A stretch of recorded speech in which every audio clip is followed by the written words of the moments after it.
E aí, oitavo ano, tudo bem? Como vocês já estão vendo aí de capa, hoje é só uma correção das atividades, correto? Das nossas aulas do dia 5/5 e 12/5, beleza? Vamos lá para o número 1. Desenhe as linhas de forças para os corpos com as cargas indicadas abaixo. Lembre-se de quanto maior for o módulo da carga, maior é a quantidade de linhas da força, correto? Aqui eu só tenho uma carga positiva, então eu só tenho uma origem para cada uma delas saindo para fora de carga positiva, correto? Quem desenhou aí certinho, parabéns. Aqui eu já tenho duas. Se eu já tenho duas, eu vou colocar duas a mais do que a minha primeira. Olha aqui as duas a mais do que a minha primeira imagem, ó. Aqui eu tenho menos duas. Menos duas, quando a minha força é positiva, ela está saindo, correto? Agora, quando ela é negativa, ela está retornando. Então, é o desenho anterior, só que com a minha carga retornando. Fácil isso daí, hein? Número 2. Se um avião ou carro for atingido por um raio, as pessoas no seu interior estarão protegidas?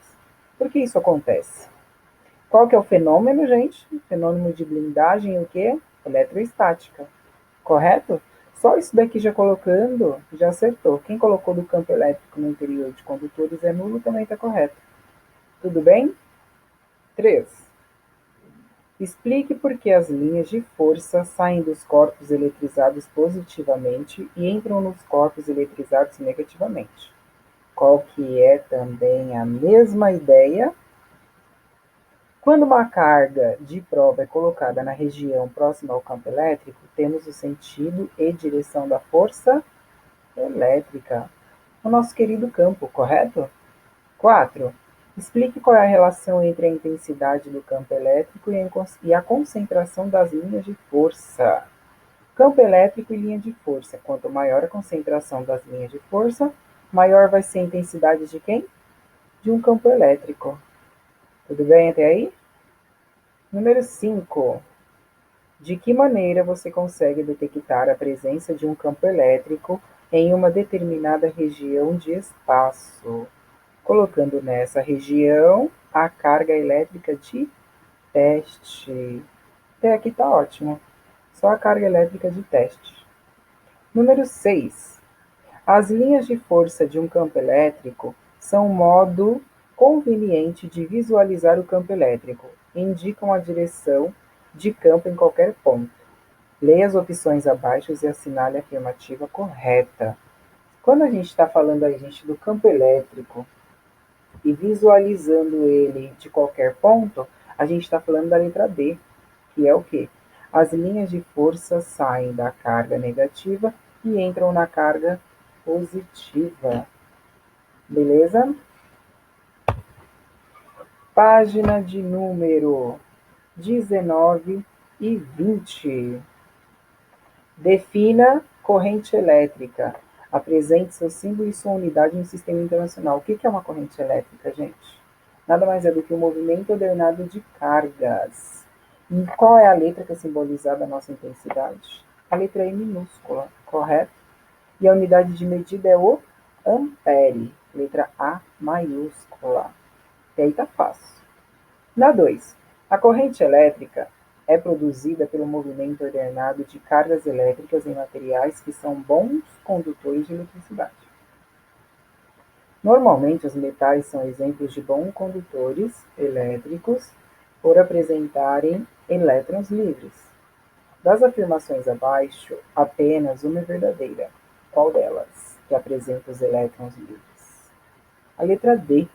No metal, os elétrons são os únicos responsáveis pela condução da eletricidade. Isso nós vimos aí na aula anterior, do dia 5/5, quando a gente estava falando sobre condutores e mal condutores aí, correto? 4. 3. Assinale a alternativa correta. A grandeza de intensidade da corrente elétrica tem como unidade de medida o ampere. Sim, nós acabamos de ver ali na número 1. E essa unidade é definida pela razão, que é o quê?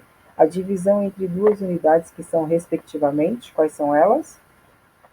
Os coulombs e os segundos. Número 4. Relaciona os efeitos elétricos da corrente nos aparelhos citados. O efeito Joule, gente, ele é um efeito de chuveiros e de aquecedores elétricos. Ele aquece, correto? O 2, que é o efeito luminoso, nós só temos a ideia das lâmpadas fluorescentes. E o 3, que é o magnético, as fechaduras elétricas. Tudo bem até aí? Número 5. A reportagem a seguir foi publicada em julho de 2017 e aborda o incêndio que ocorreu em um hotel em Santa Catarina. O que causou o incêndio? Foi o superaquecimento de um carregador de celular falsificado. Vocês têm aí um textinho para ler, para depois poder respondê-lo. Correto? Então, nós temos um superaquecimento de um carregador falsificado. Na letra B, qual efeito da corrente elétrica está relacionado com a ocorrência do incêndio? Bom, se o carregador ele superaqueceu, a passagem de corrente elétrica, o que acontece? É conhecida como efeito em Joule. Tudo bem até aí? Número 6. Pela seção transversal de um fio metálico, faça uma carga elétrica de 600 coulombs, no intervalo de 120 segundos. Qual a intensidade da corrente elétrica que passa pelo fio? Apresente sua resposta no Sistema Internacional. Nós sabemos que a quantidade de carga é dada em coulomb e a intensidade sobre o meu tempo, correto? 600 coulomb dividido por 120 segundos, corta os dois últimos zeros, 60 dividido para 12, 5 unidade de Sistema Internacional. Intensidade é igual a 5 amperes. Fácil. Número 7. Uma seção transversal de um condutor é atravessada por um fluxo contínuo de carga igual a 6 coulombs por minuto. Então, a cada 1 minuto eu tenho 6 coulombs passando aí por essa seção transversal. O que equivale a uma corrente elétrica em amperes de? Qual seria? Se eu pegar lá o meu 6, que é a quantidade de coulombs, e a cada 1 minuto eu tenho 60 segundos, eu vou ter o quê? 0,1 amperes de intensidade.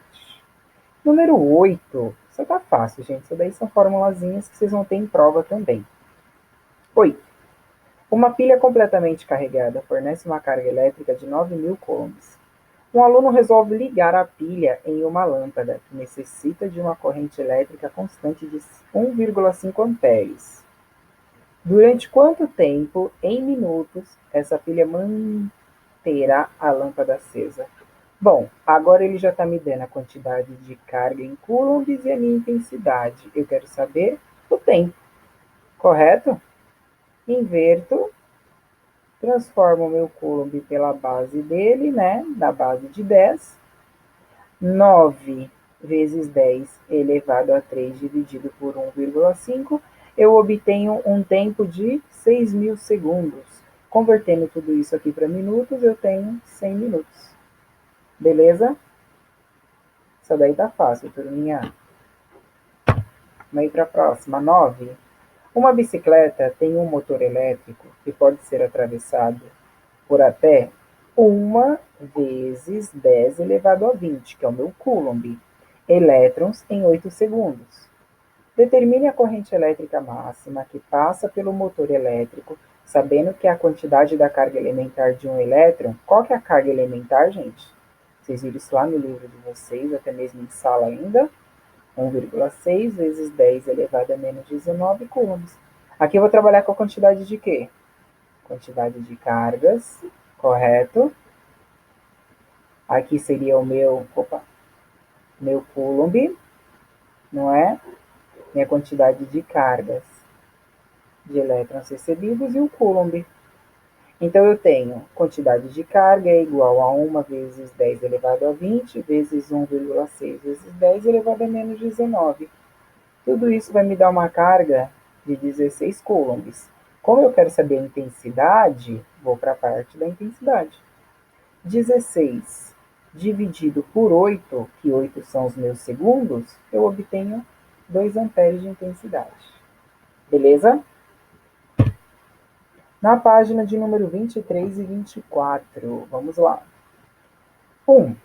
Defina a tensão elétrica, indique seu símbolo e sua unidade no sistema internacional. A tensão elétrica está relacionada à capacidade do quê?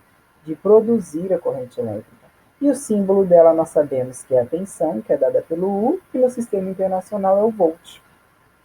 Beleza? 2. O que são geradores elétricos? Cite pelo menos 3 exemplos de geradores. O que produz, gente? Nós poderíamos citar uma pilha, uma bateria, a usina de energia elétrica, hidrelétricas, eólicas e termonucleares e etc. Tudo bem? Até mesmo a bateria de celular de vocês também, não teria problema. Vamos lá agora, número 3. Por que as pilhas são consideradas geradores elétricos?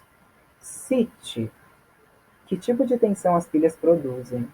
Vamos lá, as pilhas são capazes de acumular uma carga, correto? Quando a gente compra, e através dela nós temos as reações químicas. E elas são capazes de produzir a tensão elétrica entre seus polos. Quais são esses polos?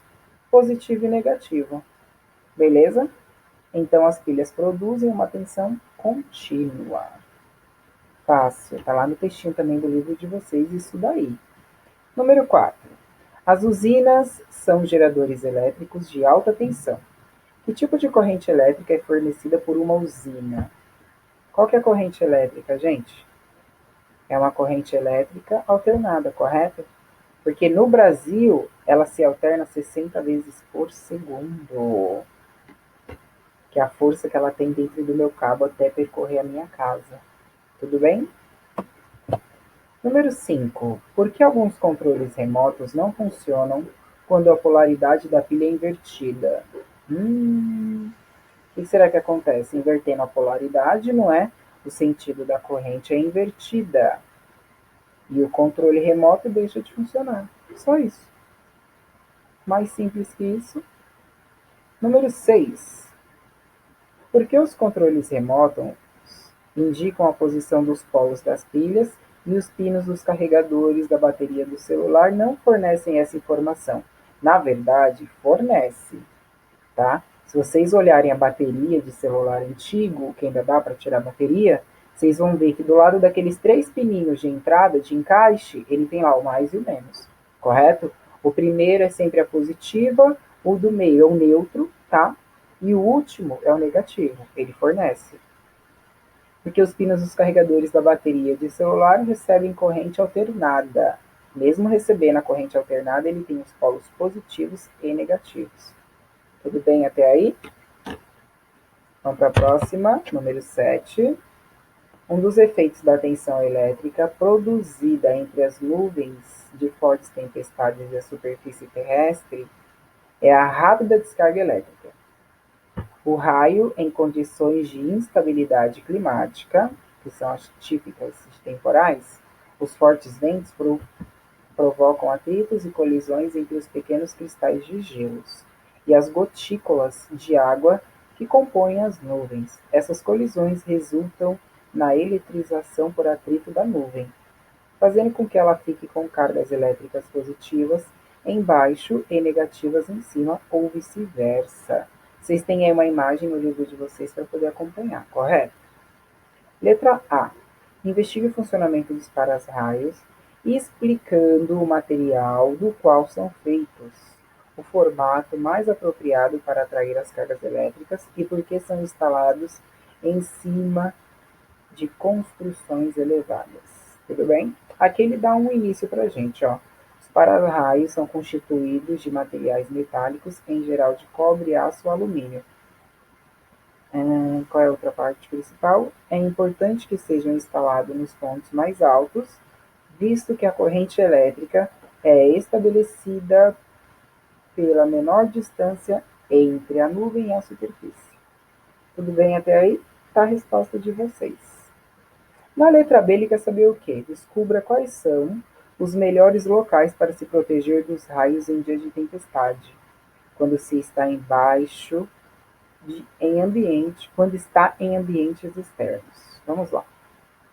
Ambientes externos devem-se evitar sobre árvores e abrigos abertos e formados por metais, como os pontos de ônibus, caso não tenha nenhum abrigo fechado, as regiões descapadas.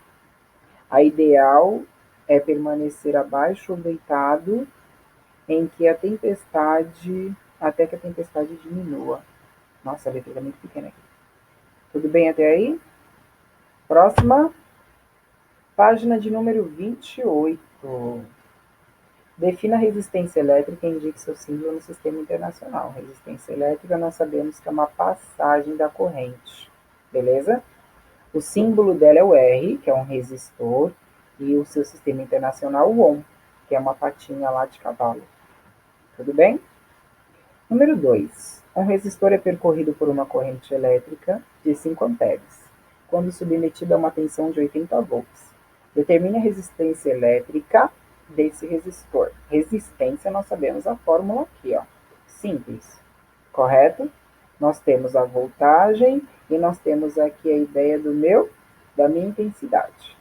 Então, se eu pegar e dividir 80 para 5, eu tenho 16. 16 ohm, que é o meu resistor, beleza? Número 3. Na corrente elétrica de 2,2 amperes, percorre um equipamento elétrico de resistência igual a 50 ohm. Determine a tensão elétrica a que o equipamento está submetido. Eu quero a tensão, hein? Se eu quero tensão, olha lá o meu uzinho. Eu vou trabalhar a resistência vezes a intensidade. 50 vezes 2,2 eu obtenho 110 volts de tensão elétrica.